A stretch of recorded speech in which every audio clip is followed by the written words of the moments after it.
Welcome to the Slop Farm. Enjoy the video. You'll begin by verifying the basics so you can act fast.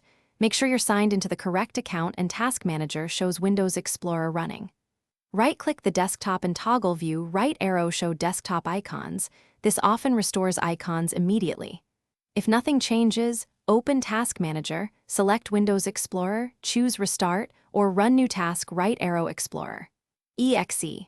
Once done, make sure to check multiple monitors and virtual desktops for the missing icons so you don't repeat steps.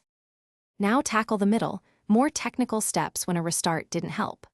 Open Settings right arrow Personalization, right arrow Themes, right arrow Desktop icon settings to re-add Computer, Recycle Bin, and others. Apply changes.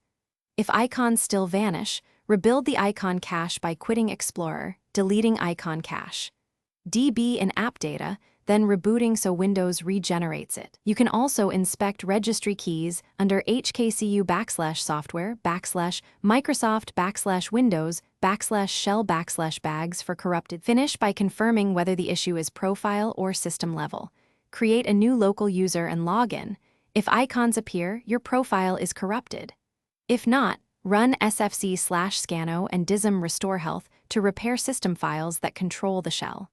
As a final step, boot safe mode to test startup conflicts, or use system restore to roll back recent changes. If these still fail, one key troubleshooting tip: make a full backup and consider creating a new user profile before performing in-place upgrades or resets.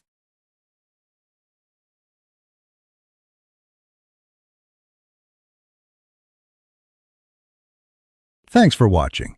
Consider subscribing if we helped you today.